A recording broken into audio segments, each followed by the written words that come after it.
I'm still, after all the fights you've had, in awe of the fact that you do what you do. It's mind-blowing to me. Thank you, man. Yeah. I mean, it's not that hard to get your beat, but it was a great experience. Like, I learned a lot in there. I can't really talk. When this fight was first announced, you had said something to the effect of this would end Jake Paul's career.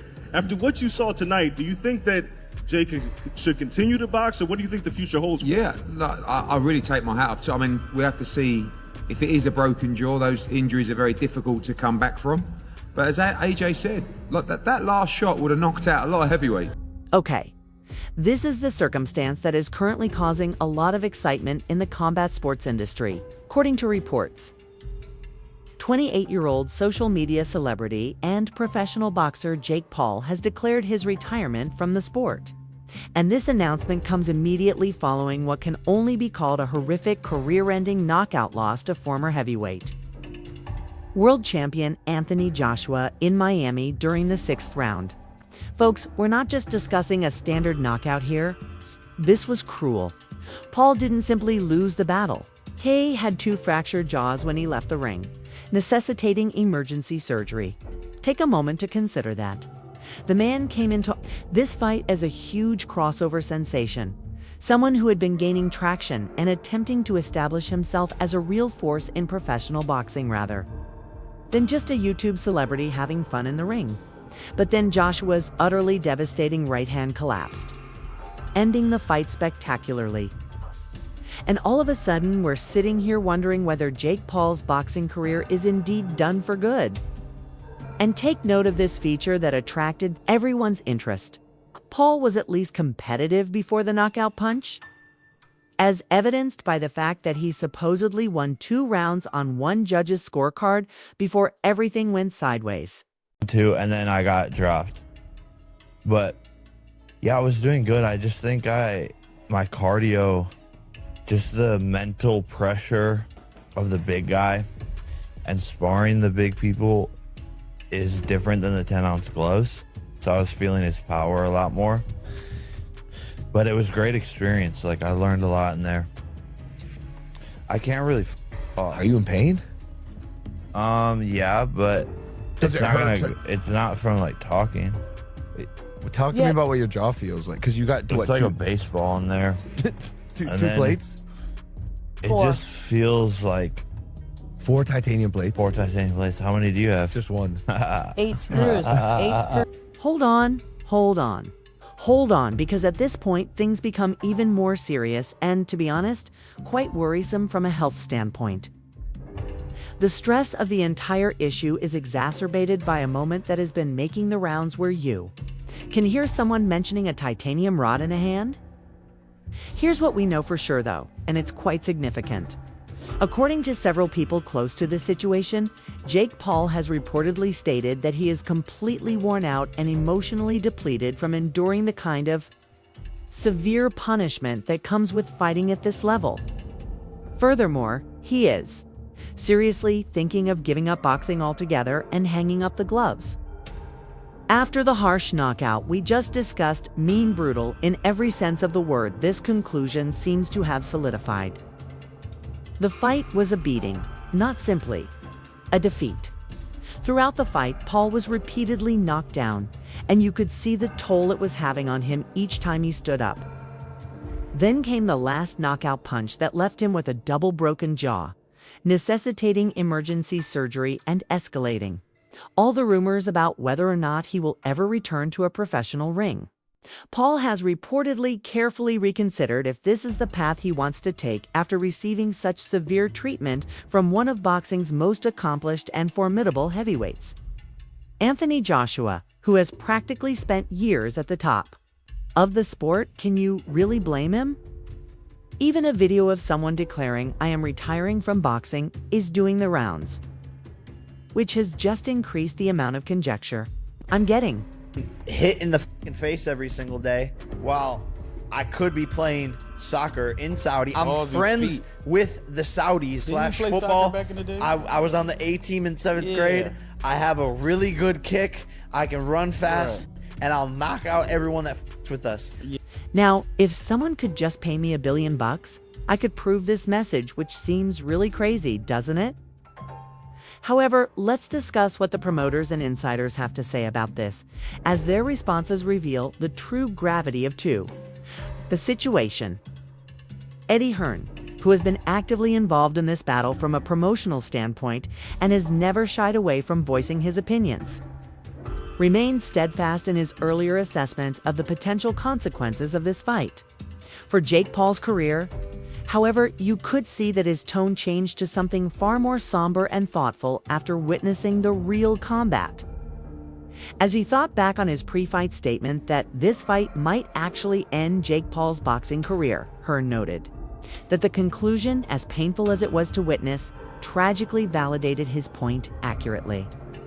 He wasn't bragging about his correctness. He was really concerned and gave a thorough explanation of how injuries, like a broken jaw, particularly a double break that needs to be surgically repaired with plates and screws, cause more than just immediate physical discomfort. They are extremely challenging to recover from both physically and mentally, especially for a fighter who is still growing and attempting to establish himself at the top level of professional boxing. He pointed out that bone repair is only one aspect of the healing process. It has to do with how much time you spend not sparring, which causes your reflexes to slow down, your timing to get rusty, and your ring rhythm to suffer. A boxer's trajectory and willingness to engage in the pocket can be significantly and permanently altered by the psychological component, which is the fear of re-injury that creeps into your mind every time you take a shot to the face, Hearn emphasized. That boxing is an extremely brutal sport that doesn't care about your social media following or your bank account. Even though he did recognize Jake's toughness and his sincere willingness to step up and compete against serious oppositions, something many critics claimed he'd never do.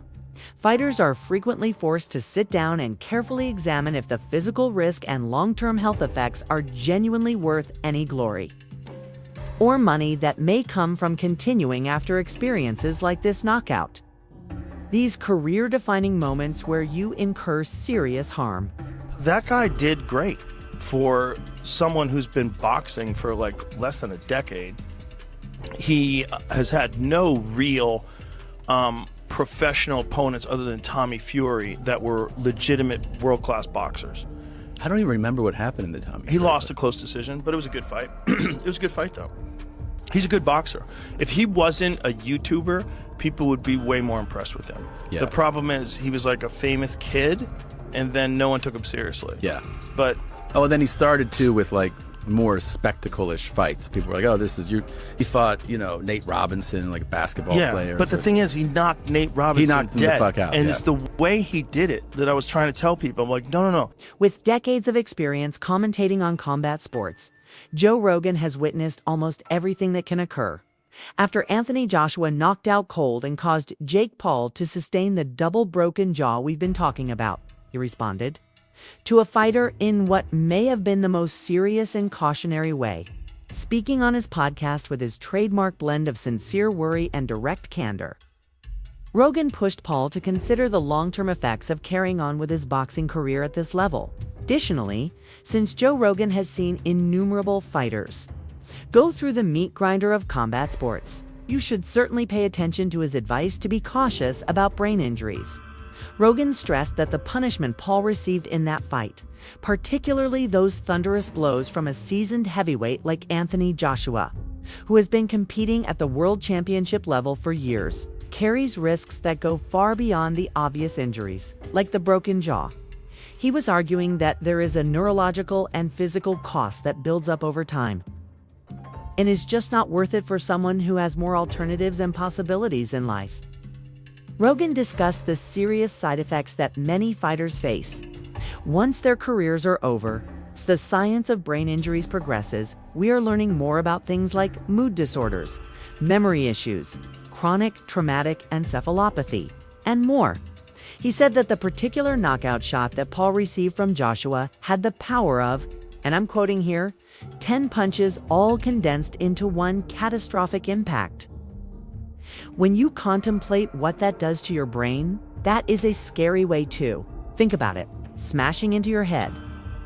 Rogan emphasized the speed at which significant damage may build up inside the ring, particularly at heavyweight, where power is simply on a different level than in smaller weight classes. His message went beyond this particular altercation or injuries. It was a more general warning that receiving punishment at this high level on a regular basis, particularly from elite heavyweights, can have long-lasting and possibly irreversible repercussions on your quality of life and cognitive function. And that, given the abundance of alternative opportunities for success at his disposal. Paul ought to give careful thought to whether pursuing this course is worth the risk. That I'm a cokehead. My rebuttal to that was, I'll tell you what, you can test me randomly for the next 5 years if I can test you randomly for performance enhancing the next 2 years, and I never got a response on that. This is why Jake Paul is on PEDs. Within this past year, Jake Paul has literally hit a second puberty and aged like 10 years. Furthermore, he has acne and his hairline is receding like crazy. And people like Jake Paul are going to the best skin doctors in the world and probably are taking hair loss products that aren't even approved for the rest of us. Now, I'm not saying that Jake Paul necessarily took a steroid to make him look bigger, but he's definitely taking something that allows him to recover faster. That way he's able to train more. Here's something that sounds completely bizarre and has folks scratching their heads in an attempt to understand. Determine whether Paul is being provocative as usual or if this is a serious issue. By the way, that was a deft reference to an attention-grabbing aspect of the fight. But take a look at this. According to claims that have surfaced online and through a number of secondhand sources, Paul has reportedly stated that he is thinking of starting a steroid cycle in order to put an end to the persistent accusations that have been plaguing him. The allegations that he has already used performance-enhancing substances during his boxing career. Paul proposed that by demonstrating to people the obvious difference between his natural physique and what he would look like enhanced, it would somehow prove that his previous physique and performances were achieved naturally without any chemical assistance. According to the online chatter and these secondhand reports we're seeing, opponents contend that the assertion sounds incredibly mean, careless, and provocative. The kind of thing that may put him in grave danger with boxing commissions and possibly expose him to legal problems.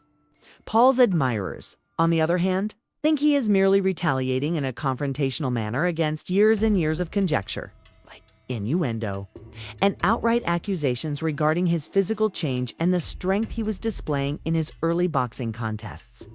Many observers are still very doubtful that Paul would actually follow through on this claim, because boxing has very strict anti-doping rules and procedures, and because using performance-enhancing drugs in the sport can have serious repercussions, such as fines, suspensions, and having your results overturned.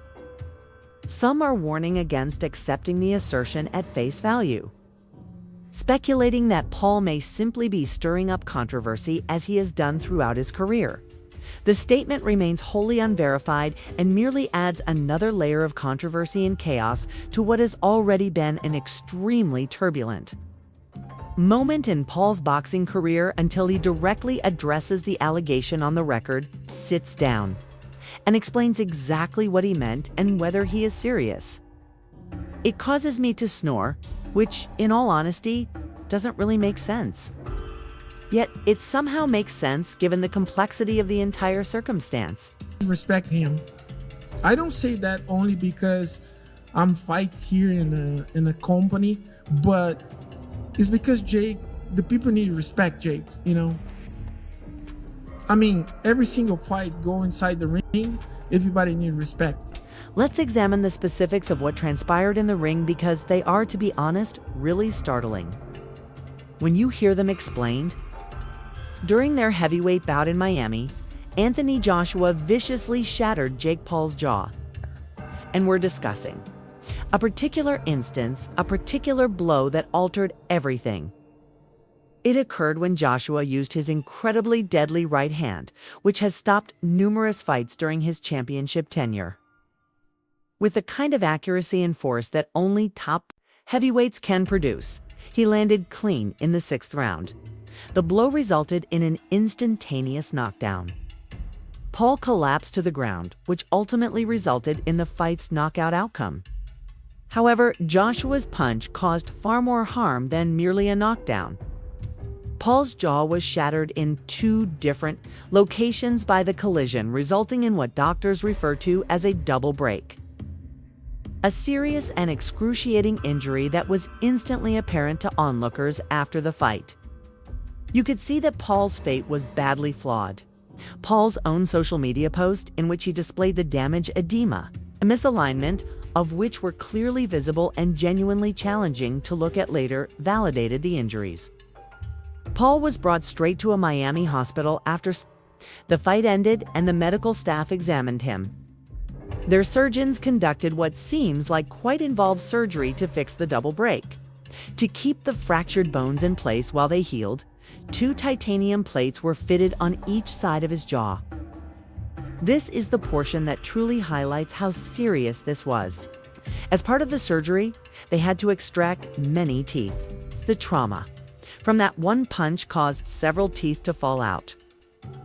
From his hospital bed, Paul gave an update stating that the doctors said the operation went well and that he will be on a liquid diet for at least a week, potentially longer depending on how the healing process goes. As he heals from the actual reconstruction of his mouth, Don't ever give a monkeys about what anyone says, because they sit at home, they're full of negativity. It's like the people that are negative towards someone like Jake Paul. Look at what he's done with his life. Do you know what I mean? So yes, it took AJ a couple of rounds to get hold of him, and then he knocked him spark out and broke his jaw. It was a frustrating 2-3 rounds maybe, because Jake was moving so much, holding, but did well, I thought. I mean, I was impressed with him. I mean, I was more impressed with his toughness, because I think that last shot would have knocked out most heavyweights. I mean, you've got to respect him, because he did what many people wouldn't do, which was get in the ring with him. And, you know, he didn't, I know he run and hold, but he also let his hands go at times. And he was in the firing line, and, you know, we got 6 good rounds in the end of actual Is that how work. you see it in the end? Yeah, I actually think it's a positive, because, you know, we could have gone in there and got it all over with 45 seconds. He's done an 8-week camp, and now he's done 6 rounds. He's got something to go back and work on with the team. Now, with all the conjecture and conspiracy theories that appear to surround Jake Paul's boxing bouts, let's talk about the big issue that people are constantly bringing up on the internet. Nathan Joshua's savage 6th-round knockout of Jake Paul proved beyond a shadow of a doubt that the bout was genuine and unscripted. Promoter Eddie Hearn, who has been in boxing long enough to know when something doesn't smell right, vehemently and directly denied all the accusations that the fight was staged or predetermined in any way. Despite what many critics and skeptics had been speculating about online before the fight even took place, in several post-fight interviews, he emphasized that this was a fully sanctioned professional boxing match with actual stakes on the line. Governed by official boxing authorities who have strict rules about this kind of thing and subject to legal betting markets worldwide. As a result, any planned or predetermined outcome would be not only unethical, but also literally illegal and impossible to pull off without dozens of people being involved in the conspiracy. With so many regulatory agencies, cameras, authorities, and betting markets involved, consider the complexities of attempting to resolve a conflict like this. It simply doesn't function. Additionally, Hearn cited what he described as the clearest proof that this was entirely true. Paul's double jaw fracture was so severe that it necessitated emergency surgery with titanium plates and tooth extraction. You really don't manufacture that kind of damage in a real bout, as Hearn put it plainly. Furthermore, Paul would never consent to having surgery and having his jaw broken twice in order to support a conspiracy idea that the fight was rigged. There is no question that we witnessed 2 elite professional boxers competing in the ring based on the medical documents, the surgery, and the recovery period. One of them was knocked out in a horrific and serious way, ending both his night and possibly his career.